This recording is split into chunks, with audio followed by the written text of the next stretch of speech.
2,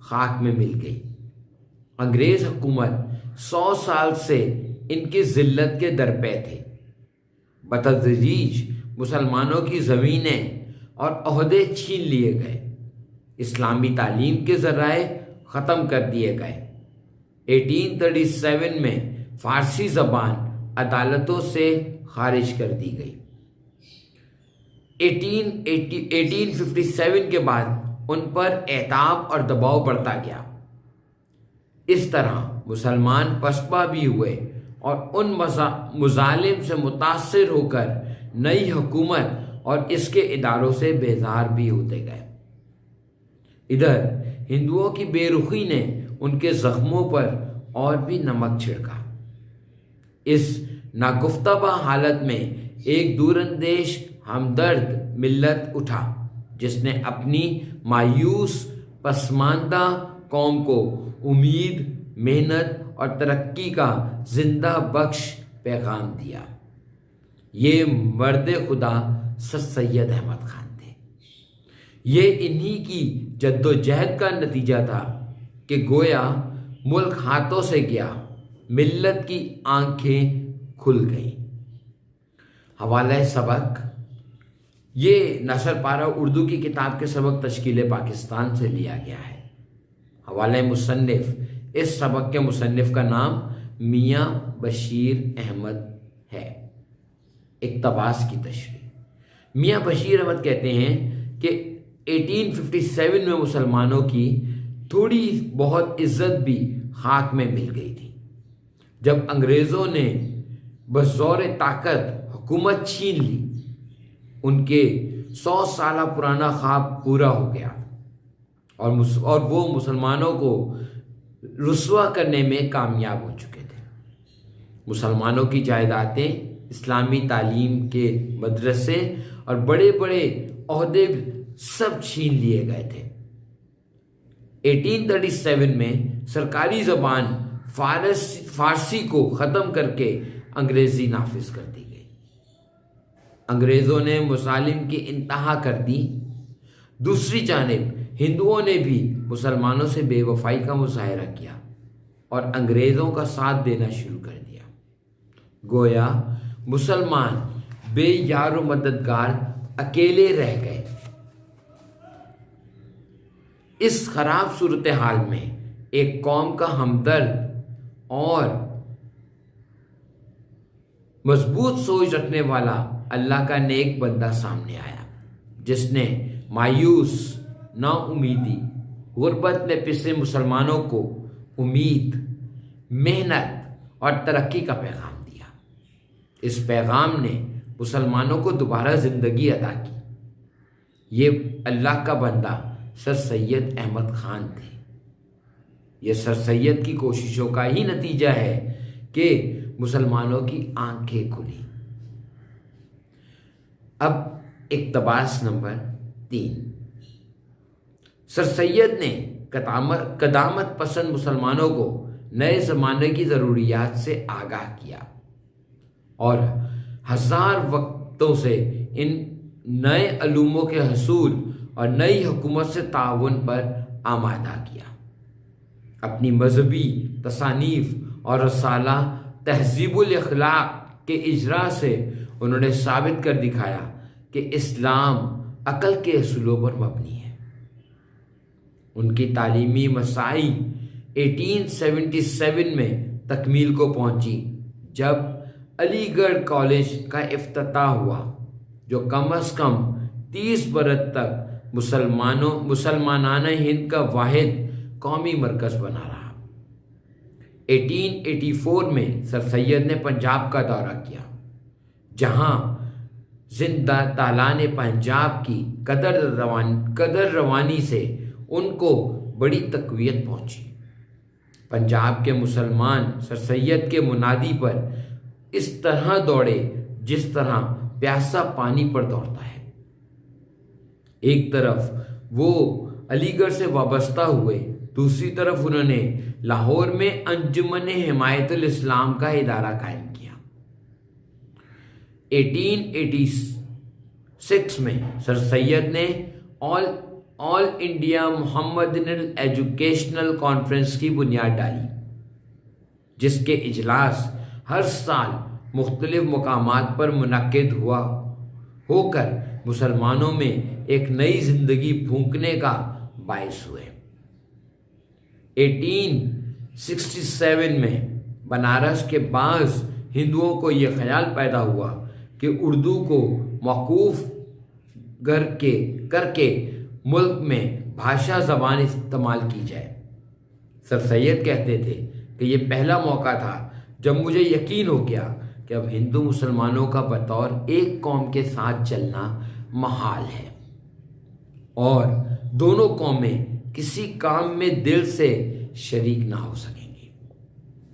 حوالہ سبق: یہ نثر پارہ اردو کی کتاب کے سبق تشکیل پاکستان سے لیا گیا ہے۔ حوالہ مصنف: اس سبق کے مصنف کا نام میاں بشیر احمد ہے۔ اقتباس کی تشریح: سر سید نے پرانے زمانے کی فرسودہ نظریات رکھنے والے مسلمانوں کو نئے حالات اور نئی ضروریات سے آگاہ کیا، ان سے جدید علوم بالخصوص سائنسی علوم کے سیکھنے اور حکومت سے دوستی کرنے کا مشورہ دیا۔ اسی سلسلے میں انہوں نے کئی مذہبی کتابیں بھی لکھی، ایک رسالہ تہذیب الاخلاق بھی نکالا، جس کی تحریروں سے یہ ثابت ہوتا ہے کہ اسلام فرسودہ مذہب نہیں بلکہ عقل کے اصولوں پر مبنی ہے، اور یہ جدید اور قدیم تعلیم دونوں قسم کی تعلیم کا حامی ہے۔ ان کی تعلیمی کوششیں 1877 میں اس وقت مکمل ہوئی جب علی گڑھ کالج کا قیام عمل میں آیا، جو مسلمانوں کا قومی مرکز بن گیا۔ 1884 میں سر سید نے پنجاب کا دورہ کیا۔ پنجاب کے زندہ دلان مسلمانوں نے ان کی آواز پر لبیک کہا۔ ایک طرف وہ علی گڑھ کالج قائم کیا تو دوسری طرف لاہور میں انجمن حمایت الاسلام کا ادارہ قائم کیا۔ 1886 میں سر سید نے آل انڈیا محمدن ایجوکیشنل کانفرنس کی بنیاد ڈالی، جس کے اجلاس باقاعدگی کے ساتھ بڑے بڑے شہروں میں ہوتے رہے، جو مسلمانوں کو بیدار کرنے کا سبب بنے۔ اسی دوران ہندوؤں نے 1867 میں بنارس کے مقام پر اردو ہندی کا تنازع کھڑا کر دیا۔ وہ اردو کی جگہ ہندی کو رائج کرنا چاہتے تھے۔ اسی صورتحال کا سر سید نے بغور مطالعہ کیا اور مسلمانوں سے کہا کہ یہ پہلا موقع تھا کہ جب مجھے یقین ہو گیا کہ مسلمان اور ہندو بطور ایک قوم کے چلنا انتہائی مشکل ہے اور دونوں قومیں کسی کام میں دل سے شریک نہیں ہو سکیں گی۔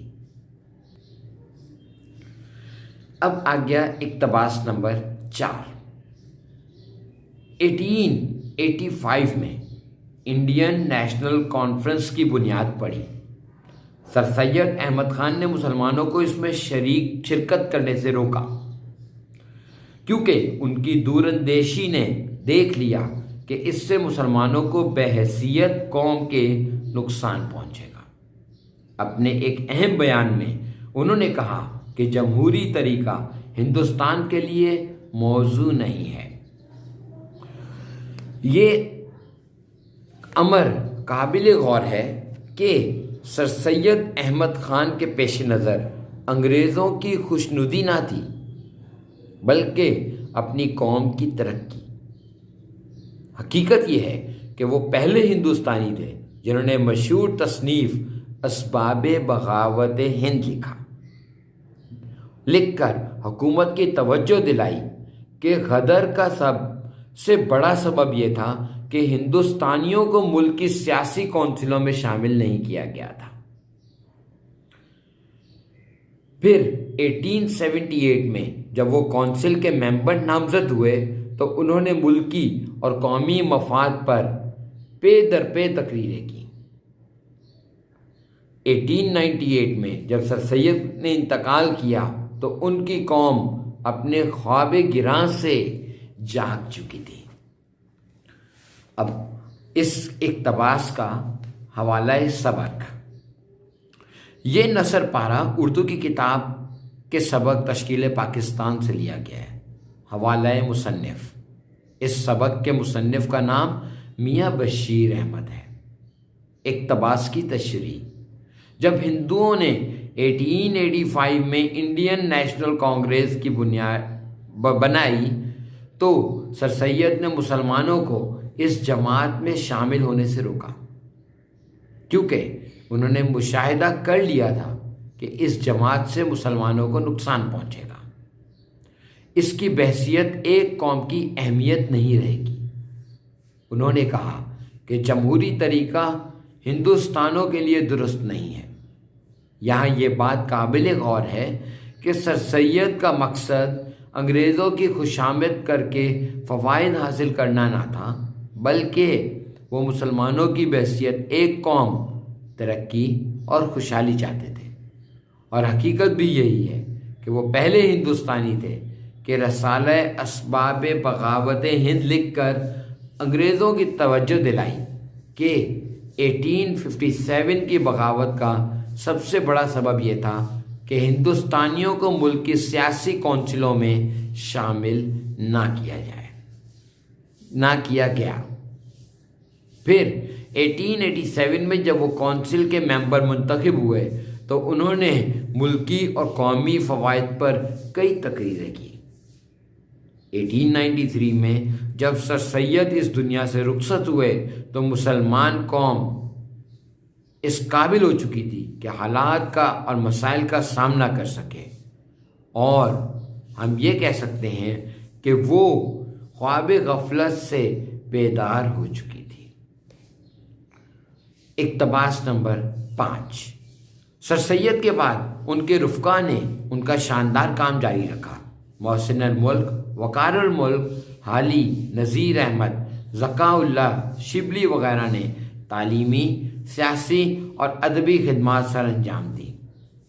محسن الملک نے علی گڑھ کالج کو ترقی دی۔ وقار الملک ایک سیاسی جماعت کی تشکیل میں معاون ہوئے۔ حالی کی مسدس نے ہندوستانی مسلمانوں کی زندگی میں انقلاب کی دوڑیں لگا دی۔ شبلی نے اسلامی تاریخ کے آئینے میں انہیں اپنی گزشتہ عظمت دکھا کر ان کے دلوں کو گرما دیا۔ امیر علی نے اپنی انگریزی تصانیف سے مغربی حلقوں میں اسلام کی وقت پیدا کر دی۔ حوالہ سبق، یہ نثر پارہ اردو کی کتاب سبق تشکیل پاکستان سے لیا گیا ہے۔ حوالہ مصنف، اس سبق کے مصنف کا نام میاں بشیر احمد ہے۔ اقتباس کی تشریح، سر سید احمد خان کے انتقال کے بعد ان کے دیرینہ ساتھیوں نے اس بے مثال کام کو جاری رکھا۔ ان کے رفقا میں محسن الملک، وقار الملک، حالی، نذیر احمد، ذکاء اللہ، شبلی نعمانی وغیرہ بھی شامل تھے۔ انہوں نے تعلیم، سیاست اور ادب کے میدان میں نمایاں خدمات انجام دی۔ ان میں نواب محسن الملک نے علی گڑھ کالج کو ترقی دی، وقار الملک نے مسلمانوں کی سیاسی جماعت بنانے میں مدد کی، جبکہ مولانا الطاف حسین حالی نے اپنی مشہور مسدس حالی کے ذریعے مسلمانوں کے شاندار ماضی کو یاد دلانے کی کوشش کی۔ مسدس حالی نے مسلمانوں میں انقلابی بیداری کی لہر دوڑا دی۔ علامہ شبلی نعمانی نے اسلامی تاریخ کے سنہرے باب مسلمانوں کے سامنے پیش کیے۔ شبلی کی تحریروں نے بھی مسلمانوں کے دلوں کو تڑپا کر رکھ دیا۔ سید امیر علی نے بھی اپنی انگریزی زبان کی مہارت کا فائدہ اٹھایا اور اسلام کے خلاف انگریزوں کے پروپیگنڈے کا انہی کی زبان میں مدلل جواب دے کر اسلام کی صحیح روح کو اجاگر کیا، جس سے مغرب کے لوگوں میں اسلام کا صحیح رخ